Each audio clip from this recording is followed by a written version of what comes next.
Hey guys, Scrublord here, and welcome to another episode of Scrub Souls, another true episode of Scrub Souls, where I intend to scrub shit up.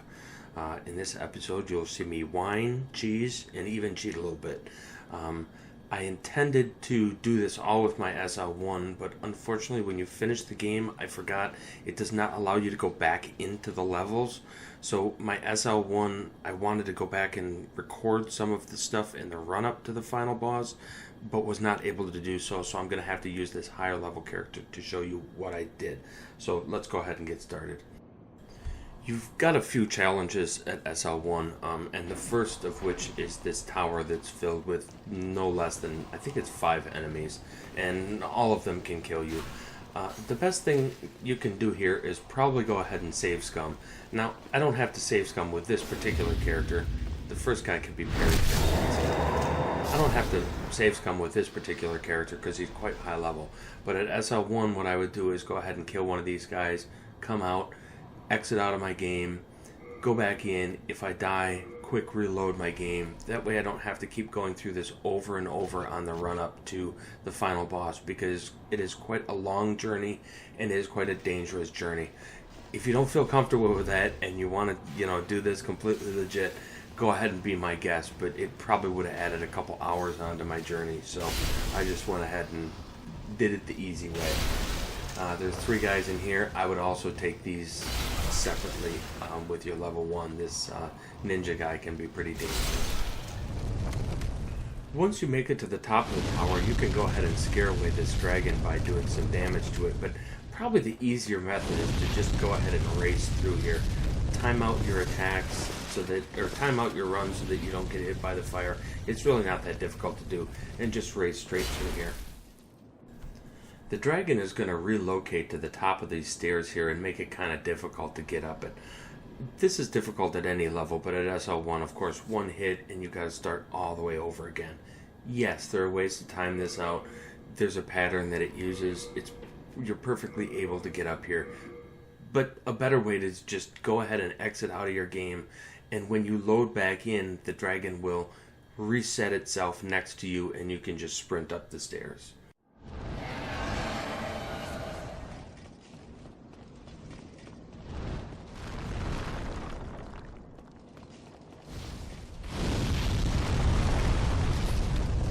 Easy peasy Japanesey. And from here, of course, you can go ahead and turn around and use either a bow. I would recommend using magic to take out the dragon. Is the easiest way. You can lock onto his head here. Just make sure you got plenty of spices, and you've got a soul arrow or whatever to take him down.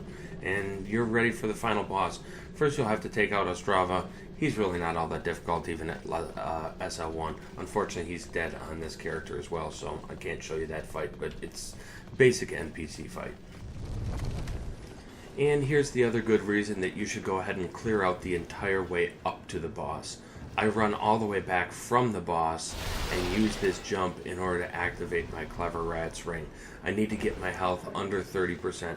That would take a long time with this guy because he's got such health bar. It was not very difficult with my SL1.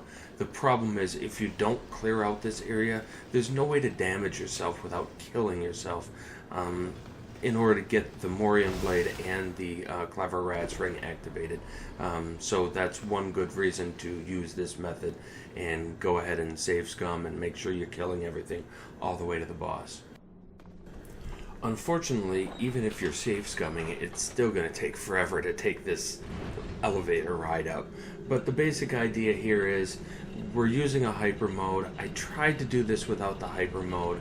I'm sure I could have done it if I was willing to invest a few more hours into it. Unfortunately, there's a lot of RNG in this fight. The guy would just randomly wreck me.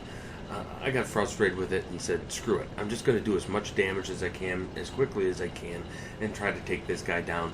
And you know what? Even after I went into hyper mode, it still took me a few tries. So it was probably best to do it this way. At any rate, you're still stuck with this 30-second elevator ride. If you die in the boss fight, quickly use your PlayStation button to exit out of the game altogether, and you will respawn at the bottom of the elevator rather than having to do the whole area over again. And you'll have your Clever Rat's Ring activated and your Morian Blade activated. It's just going to save you a lot of time to do it this way. So, at any rate, here's our old King Allant. This guy has quite a few different attacks. He can be frustrating. You've got to learn to dodge this. If you're using the hyper mode, though, as you can see, I'm really doing a shit ton of damage.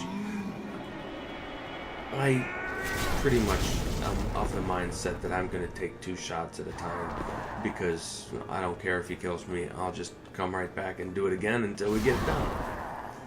And it doesn't really take very long after I went ahead and broke down, decide to use the hyper mode. I probably spent about 4 hours trying to kill him without the hyper mode and failed. He would just always catch me at some point in the fight and I'd have to start over. It was very frustrating.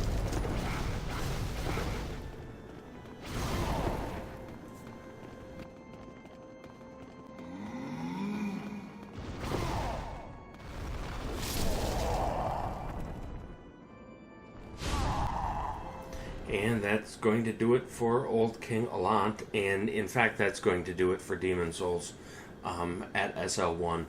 There's a little bit more to do, and I guess I'll show the clip of the final thing, but this is basically the end of the game.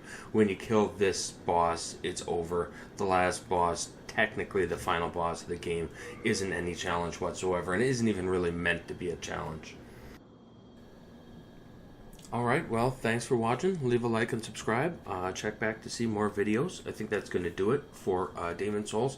I don't suspect I'm going to be tempted to go back and do each boss individually. There were only a couple bosses that were even a challenge, and I actually already posted those 2. Most of the game was actually quite easy compared to the other Souls games. Some of the mechanics were kind of janky, but overall I would say it was the easiest SL1 to complete of all the Souls games. So, thanks for watching. See you around.